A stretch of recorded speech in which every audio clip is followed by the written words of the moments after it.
The title of the message today is I Deserve. It's an attitude that we find ourselves in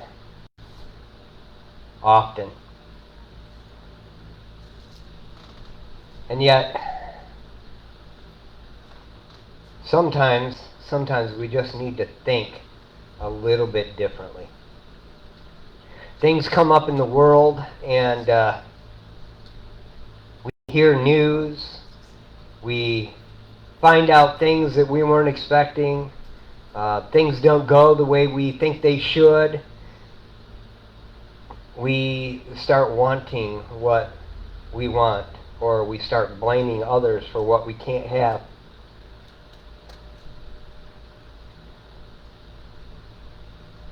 But as Christians, we need to believe that there's something more, although it is difficult for us. Reading from Luke 14:25 through 33, we read this. Large crowds were traveling with Jesus, and turning to them he said, "If anyone comes to me and does not hate father and mother, wife and children, brother and sister, yes, even their own life, such a person cannot be my disciple. And whoever does not carry their cross and follow me cannot be my disciple. Suppose one of you wants to build a tower. And won't you first sit down and estimate the cost to see if you have enough money to complete it? For if you lay the foundation and are not able to finish it, everyone who sees it will ridicule you, saying, 'This person began to build and wasn't able to finish.' Or suppose a king is about to go to war against another king. Won't he first sit down and consider whether he's able with 10,000 men to oppose the one coming against him with 20,000? If he's not able, he will send a delegation while the other is still a long way off and ask for terms of peace. In the same way, those of you who do not give up everything you have cannot be my disciple." I think a good question to ask ourselves is, what will you do with Jesus?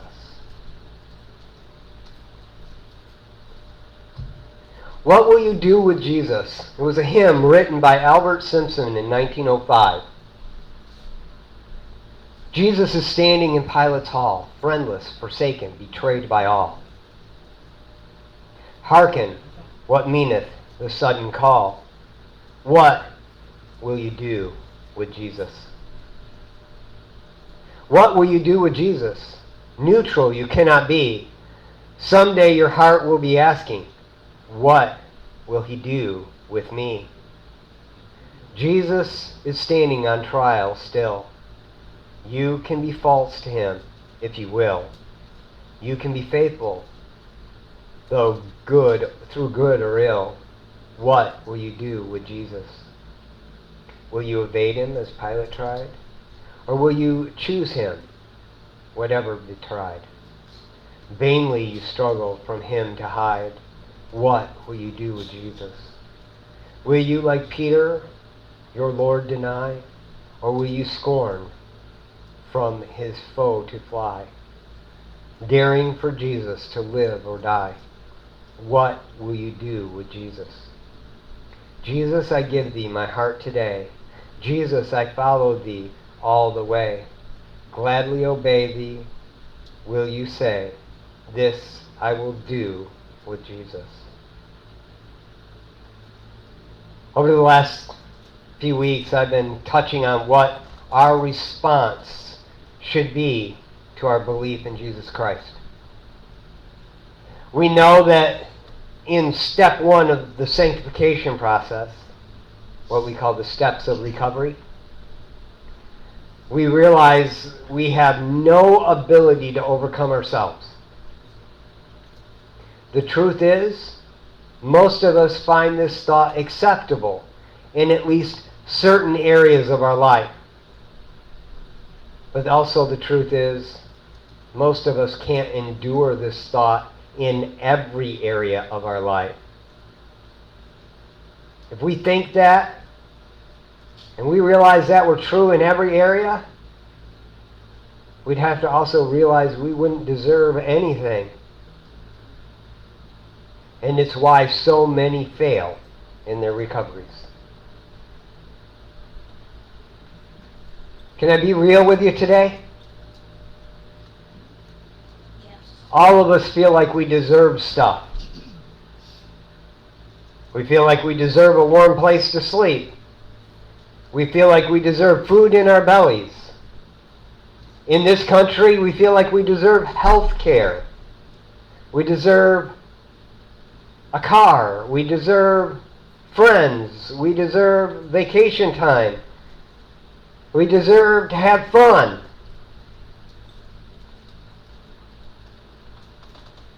The saying, all work and no play makes you an angry boy or girl, comes to mind, doesn't it?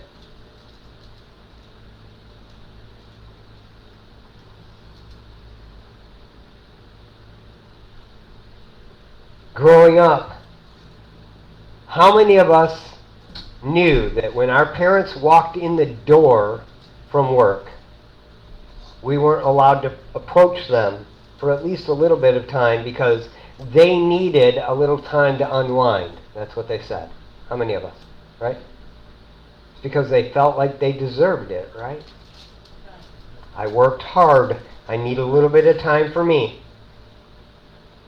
How many of us find ourselves thinking we deserve that whatever activity it might be that we enjoy?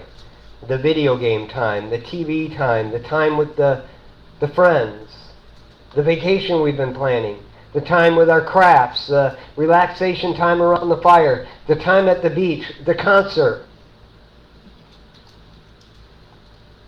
the time just to go take a hot bath, whatever it might be.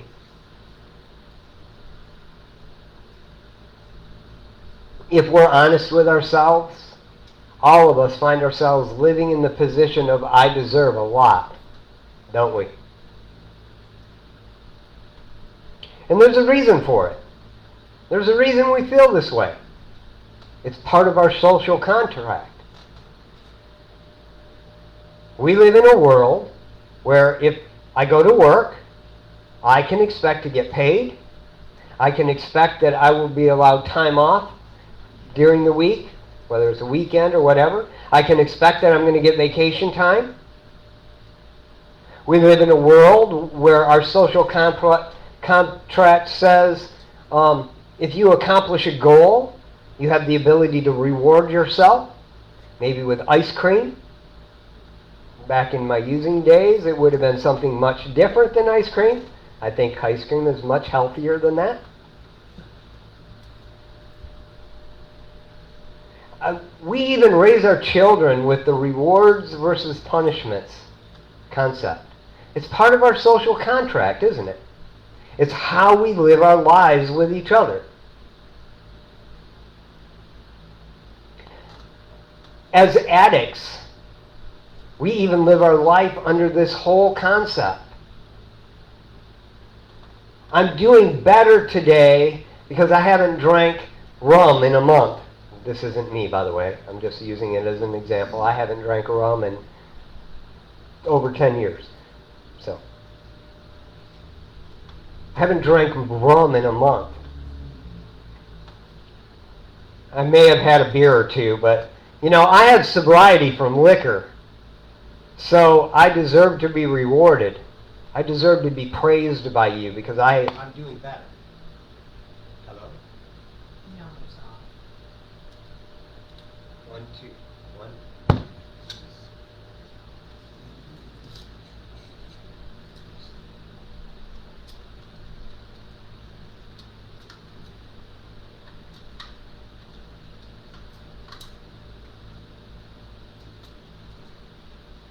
1, 2. We'll see how long it lasts. I may have batteries in the bottom of that cabinet over there, but I'm not sure. That's all right. I got the hand mic if it goes out again. All right. we realize it's over in the front, Kay, not in the back. We realize that we accomplished something, and so we want to be rewarded, right? And I don't necessarily disagree with that concept. And the truth of the matter is, we should rely on that social contract to be true. If I go to work, I should be able to have a day or two off. I should be able to get paid. If I accomplish a goal, I should have the right to some treat of some sort. It's not a bad thing, is it? From everyday world interactions, we do get opportunities to be rewarded. And we receive the things we earned. But is that the best way to live? It's what we know, but is that the best way to live? Let me give you an example, a personal example, very personal to me. When I get out of work and I get home and I take care of the things that I have to take care of the minute I walk in the door, the next thing I want to do after I get something to eat is go take a nap. I deserve it, don't I? I mean, I work a full-time job so I can have a house and a car and my motorcycle and gas and food, take care of my dad, which, by the way, is another job all in itself. Oh, and I'm a full-time pastor on call all the time. And I lead a couple of recovery meetings every week. On top of that, I'm a dad. I'm a husband. I have yard work that needs to get taken care of. I find myself handling many menial tasks here at the church. I find myself tired all the time. 5 hours of sleep at night just really doesn't cut it for me. So taking a nap, I deserve that, don't I? An hour or two of rest each day in the middle of the day, that's not unreasonable, is it? Is it? No, it's not unreasonable. Okay. Just making sure. I also feel like it's not unreasonable to think that I deserve to get out and ride my motorcycle for recreation a couple of times a month during the summer. That shouldn't be unreasonable either, should it? Nope. But I'm going to tell you something. I've learned a better way. I cherish my naps, just so you know. Every chance I get, I take a nap. I cherish them. But the world tells us that when these reasonable pleasures are taken away because of another demand or because we don't manage our lives well, which if we're honest is most of the time why we don't get what we deserve, the world says it's okay to be at least frustrated. Got the batteries off? We've got two different kinds of batteries here, so I don't know which one is which.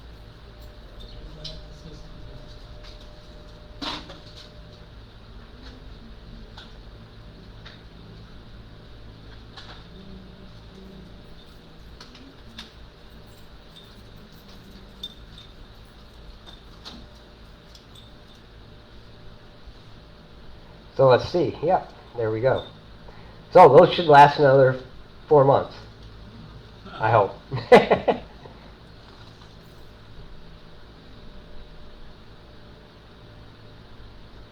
The world tells us that when our reasonable pleasures, our things that we think we deserve, the things that shouldn't be an issue,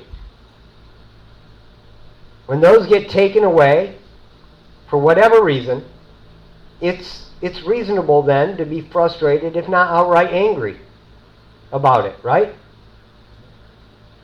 Right. We think those are not privileges, they're my due. The problem is sometimes we think that those things, they're our rights, and they're just our rights because we're alive. Don't believe me? Let's be honest. As kids, didn't we assume that our parents owed us certain things just because they made us? And if we didn't get the minimum, honestly, the maximum that we thought we deserved,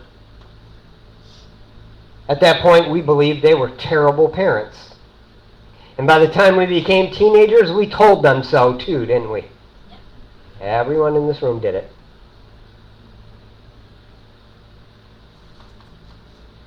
It's part of our human nature to want and expect the best and believe we deserve it. We believe it just because we were created, we should have certain things. Now, we learn very quickly that that idea can be disappointing. Oftentimes, sending us down a path of very callous thoughts. But truth is, it doesn't stop us from living like we deserve a better, like we deserve more, like we deserve at least something. Isn't that what happened to Adam and Eve? God created us. I'm going to speak as if I was Adam. God created us so we deserve to be able to know what's right and wrong. God is just being mean by telling us we can't have it. So I think I'll just take it. I deserve it. Didn't work out too well, did it?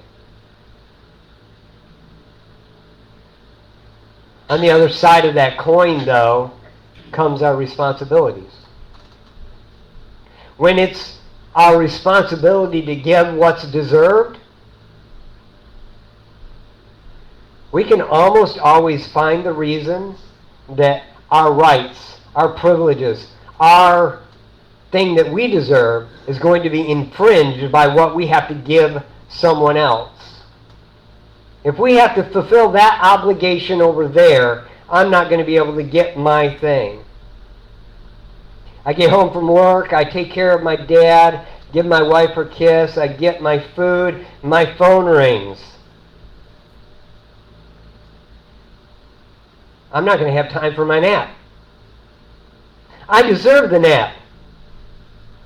But my obligation as a pastor, I'm on call all the time, says I should probably answer that.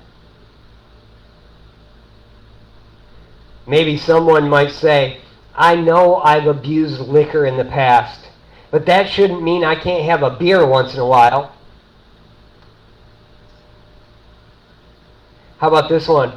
A person that's abused electronic devices, doing things they shouldn't, like gambling, or porn, or catfishing, or whatever. They might think, it's got to be okay to watch YouTube videos. I deserve my entertainment. All the while the person knows they can't be trusted on any electronic devices at all. I deserve gets in the way of so much. I'm going to share a story with you. It's a hypothetical, but I think it'll drive the point home just a little bit. You and I are standing on a corner in the middle of the night here in Bay City, and we're talking. We're talking about all the things that are going on in your life. How bad things are, how much money you owe, how your life is in danger, and that your bookie or your dealer is going to get you. How you won't be able to take care of your family, and how things are going to go out of control. And even if the bookie doesn't get you, you may end up in jail, and still you won't be able to take care of your family. And we're standing there and we're having this conversation, and here comes the bookie. You know he's going to demand his payment right now. He's told you the next time he sees you, he's going to make you pay, and if you don't pay, you're going to die. And there's even a real chance that even if you do have the money and you pay him, he's going to kill you anyway just to make an example of you. These are real life situations that happen every day in every big city. It happens here in Bay City on occasion too. Don't assume it doesn't. You know your family is going to be left behind to fend for themselves. You know you're not going to see tomorrow, much less next year. You have no way to accomplish the goals that you know you need to accomplish in your life. It's done. It's over. There's no chance for you. And I tell you, as you see him coming, I tell you, I'm going to go ahead and I'm going to stop him. Not only that, but I'm going to pay your debt. But I ask you to do one thing for me. Just one. I'm going to get them off your back. You're never going to have to deal with it ever again. But all I need from you is to do one thing for me. Since it's going to cost me every penny that I have saved, that I have put aside to care for my family, I ask you, please, just make sure my wife is taken care of. She can get by with just $900 to $1,200 a month. I'm not asking for much.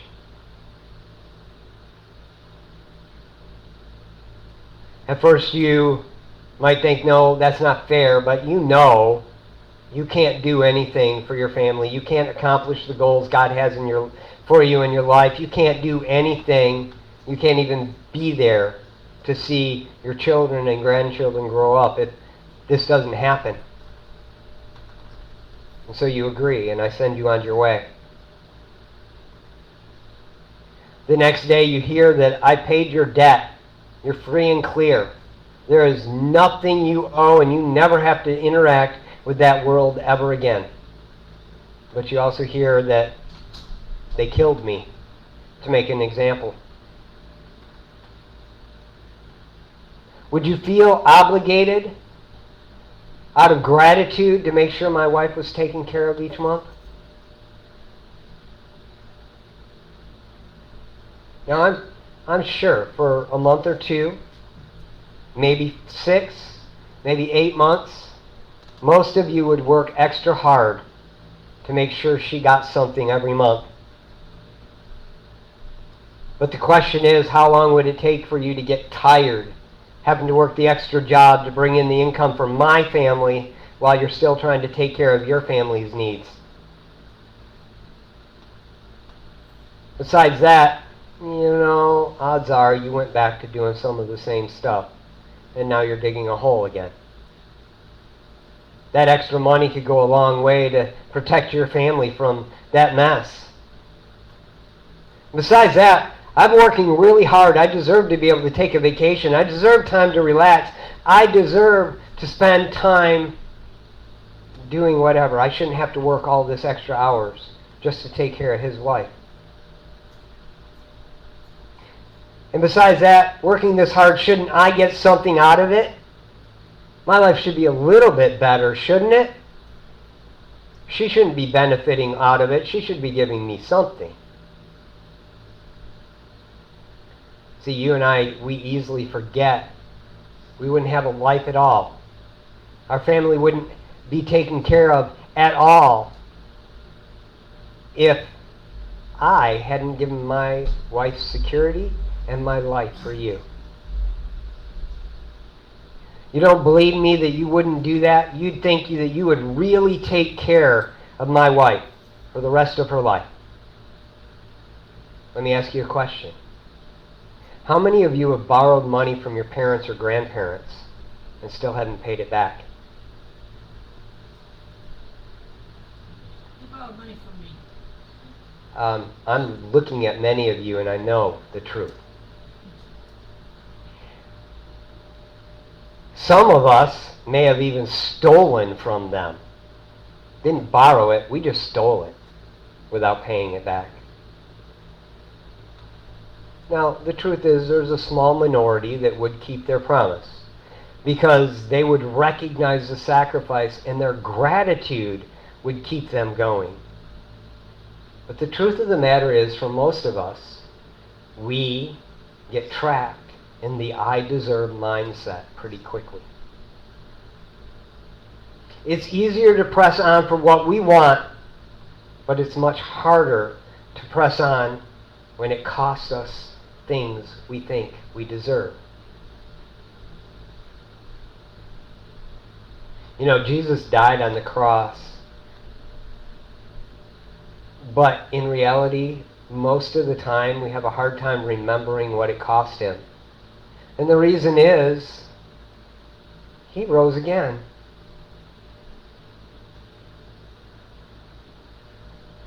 So what are you going to do with Jesus? It's easy to think, he rose again. I don't have to take care of my promise because he already took care of it and he's back. But the truth of the matter is, step 3 says, we're going to take care of his needs because he took care of our penalty. Step 3 isn't paying a price because we have to pay it. It's not a dollar amount or an amount of time that we're going to be able to pay off and then we're going to be free from it. You know, in that story I told about me, you and I standing on that corner, I knew that you wouldn't have to ever give my wife anything after I was dead. But I hoped you'd be grateful enough to do it. I also recognized you would struggle with it. Living the I deserve environment of our life keeps us trapped. We really are slaves to our desires. When we find ourselves in a position where we finally understand the gratitude of the gift that God gave us in his Son's death, being willing to give up the things we deserve becomes much easier. You know, all of us know this scripture, but maybe, just maybe, it'll mean just a little bit more today. John 3:16 through 18, for God so loved the world that he gave his one and only Son, that whoever believes in him shall not perish, but have eternal life. For God did not send his Son into the world to condemn the world, but to save the world through him. Whoever believes in him is not condemned, but whoever does not believe stands condemned already, because they have not believed in the name of God's one and only Son.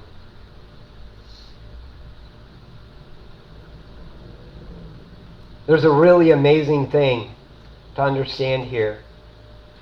When you find yourself able to give up the things you deserve to do the things you know you should do because of your gratitude, not out of obligation, you're going to find you enjoy the service more than the thing you thought was important.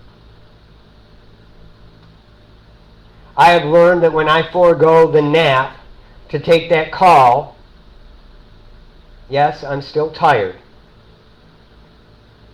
but I have energy that I can't explain.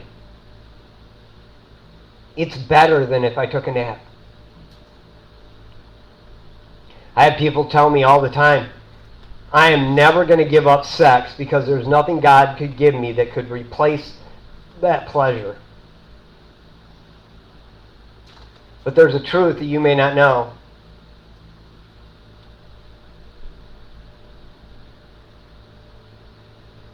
Service to God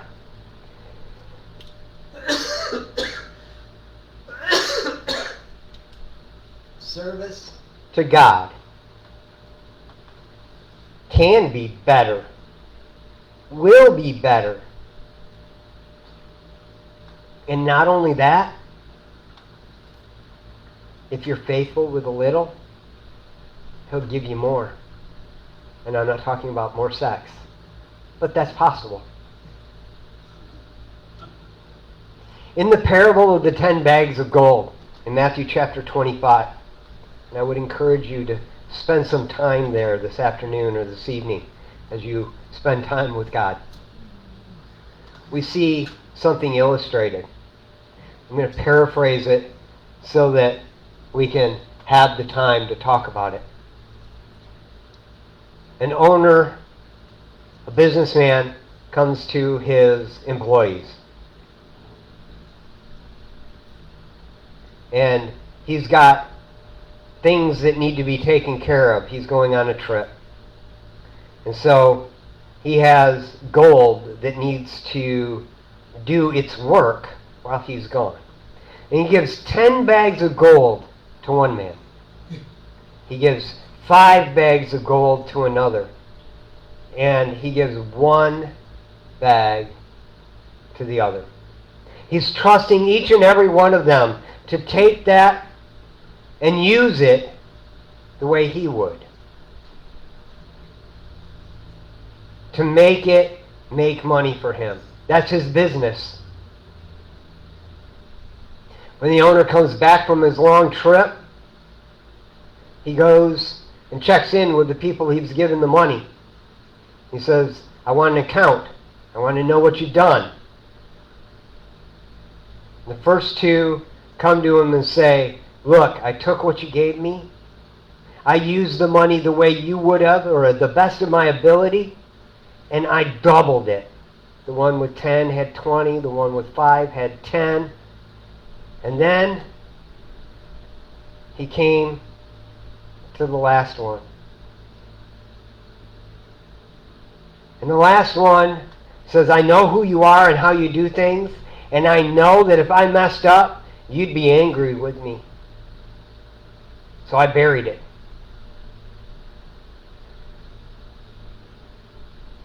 And the master says, you were unfaithful. Not only are you going to lose what I gave you, I'm taking it away from you, because you were ungrateful in the opportunity. The master trusted him to take care of something. And instead of doing it, he went and he hid it. He was ungrateful. He was afraid. Matthew 25 through 30 is his response to his master. So I was afraid, and I went out and I hid your gold in the ground. See, here is what belongs to you. His master replied, you wicked, lazy servant.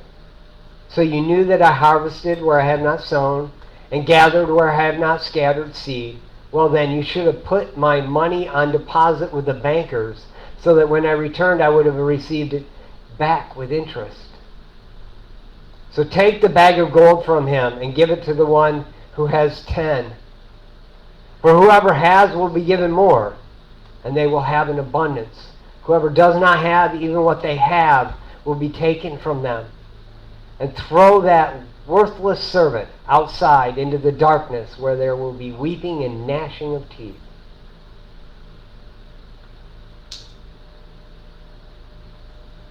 It's interesting that ungratefulness and fear of not getting what we deserve really looks like the same, don't they, sometimes?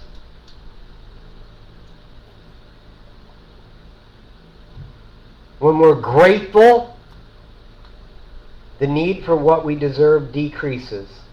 Our desire for those things doesn't have to go away. It doesn't even have to diminish at all. I can still want things without thinking I deserve them. Then, when I get them, they're even more enjoyable. It's interesting. It's almost like I get double or triple what I thought I deserved.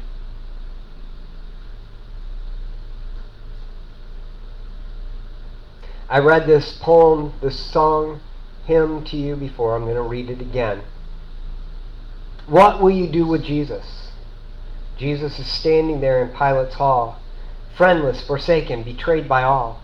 Hearken, what meaneth the sudden call? What will you do with Jesus? What will you do with Jesus? Neutral you cannot be. Someday your heart will be asking, what will he do with me? Jesus is standing on trial still.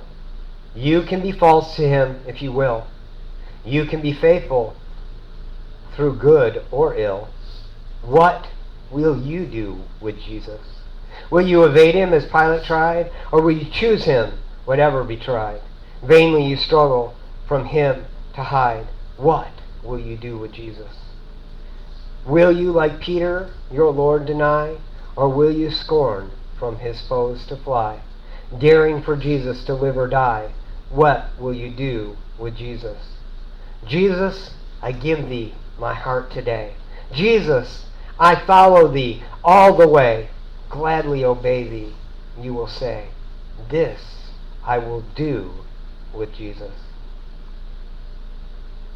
Jesus was willing to pay your debts. All he asks is for you to give all to him. Matthew 14:25-27. Large crowds were traveling with Jesus, and turning to them he said, "If anyone comes to me and does not hate father and mother, wife and children, brothers and sisters, yes, even their own life, such a person cannot be my disciple. And whoever does not carry their cross and follow me cannot be my disciple." The truth of the matter is, today, we do deserve things. We live in a world with a social contract where we can expect things. But even in the middle of that expectation, we should recognize there is an obligation. And in that obligation, we should be willing to give up the things we deserve. Not give up our desire for what we believe we deserve, but be willing to give them up and wait and hope and even ask. I can tell you, when I live into this, I see God move in so many ways that's beyond what I could have ever believed. So many examples in my lifetime, especially in the last 5 years, of what God has done in my life when I've given up what I deserve, and how he gave us so much more. I was going to play a song, and I may find it while we play this other song, but Rhonda did such a great job picking music today. And the second to the last song, I'm pretty sure that will, no, the "Thank You for the No" kind of speaks it well. I'm going to play that song while I look for the last one. I just want you to listen to it. If you feel compelled, stand and worship to it. Let the Spirit of God move you. If you need to, be on your knees at this altar, asking God to show you how to be grateful enough to give up what you deserve without letting go of the desire.